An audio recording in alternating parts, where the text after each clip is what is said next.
अरे यार, गला सूख रहा है। पानी की एक एक बूंद के लिए तरसता हुआ वो आदमी चारों तरफ देखने लगा। पास ही एक पुराना तालाब था जिसके किनारे काई जमी हुई थी। थोड़ा सा पानी पी लेता हूँ। जैसे ही उसने हथेली में पानी उठाया, उसकी सांस अटक गई।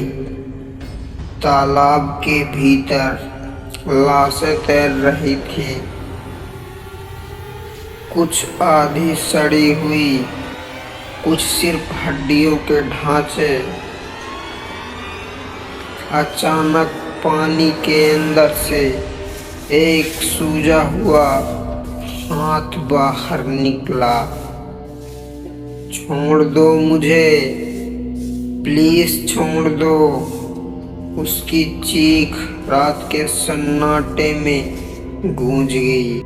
ये बच्चा नहीं, साक्षात शैतान है। पूरे शिवरात गांव में इससे ज्यादा झगड़ालू कोई नहीं।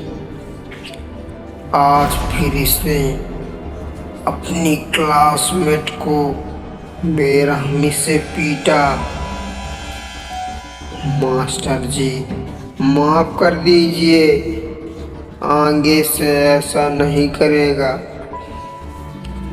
नहीं हरदेव जी, अब बस ये लड़का अगर स्कूल में रहा तो बाकी बच्चों को भी बिगाड़ देगा।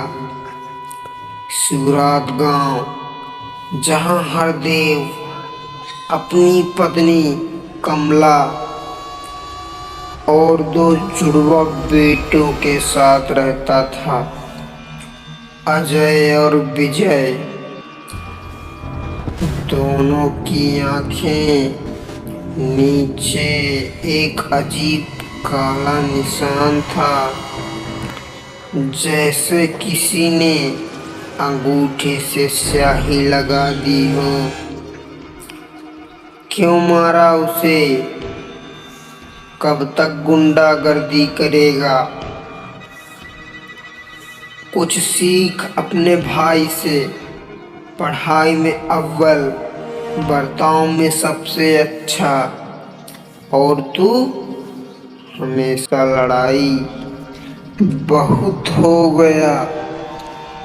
जब तक तुझे अपनी गलती का एहसास नहीं होगा, तू घर नहीं आएगा। यही इस पीपल के पेड़ से बंधा रहेगा। दिन ढल गया, रात हो गई।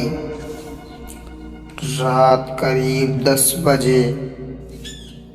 कमला बोली, अब छोड़ दीजिए, बच्चा है। हरदेव पेड़ के पास पहुंचा।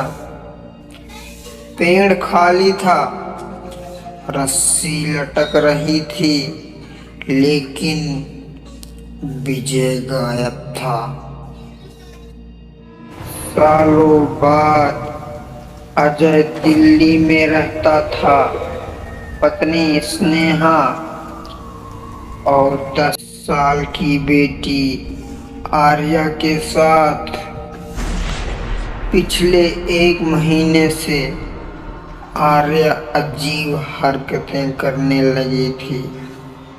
माँ, खिड़की के बाहर वो लड़की फिर खड़ी है। कौन सी लड़की? वो रोज आती है और रोती है।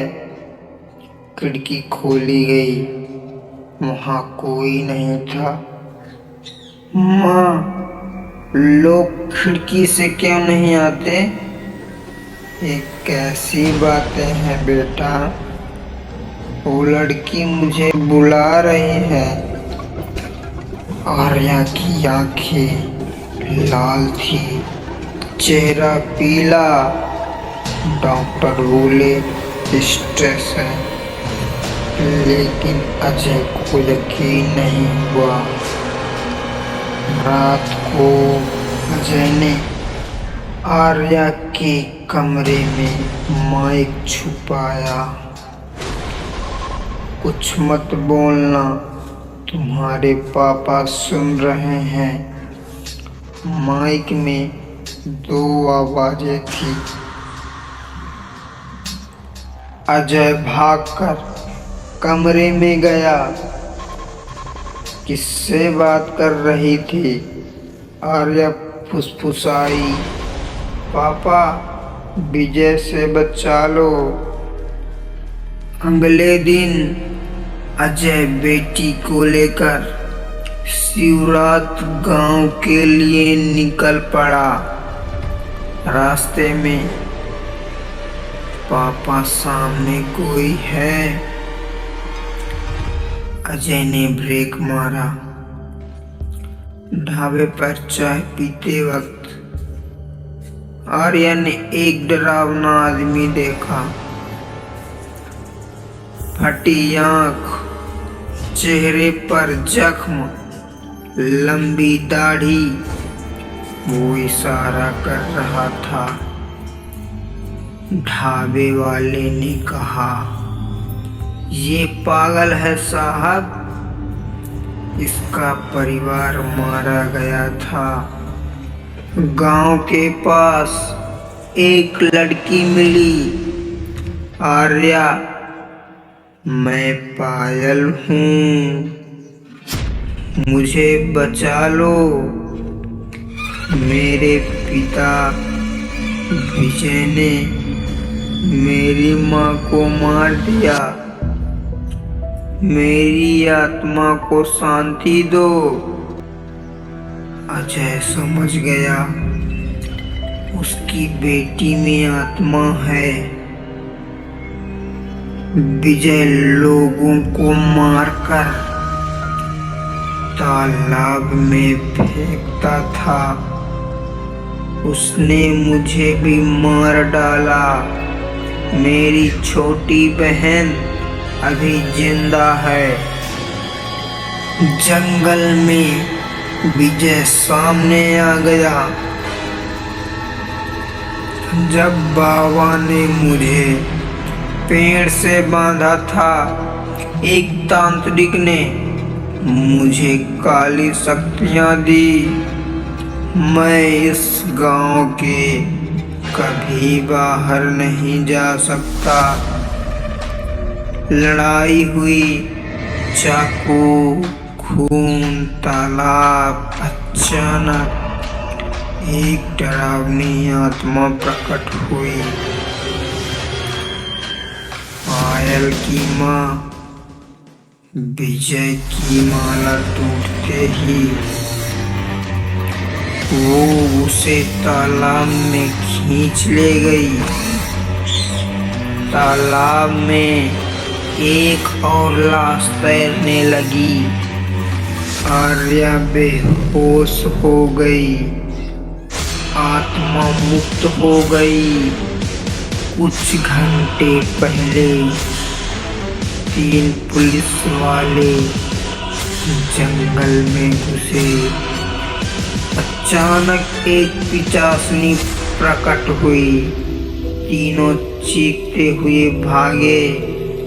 वहां एक 3D प्रोजेक्टर मिला। ये सब इंसानों की चाल है। एक लड़की मिली, नाम उर्वशी। दूसरा महेश ज्वेलर। सच झूठ उलझ गया। गोलियों की आवाज। महेश मर गया। उर्वशी हंसने लगी। उसका चेहरा बदल गया। पिशाचनी जिसे मैं नहीं मार पाई वो तुमने मार दिया। हवा तेज चलने लगी, अंधेरा छा गया और पुलिस स्टेशन की बत्तियां बुझ गई।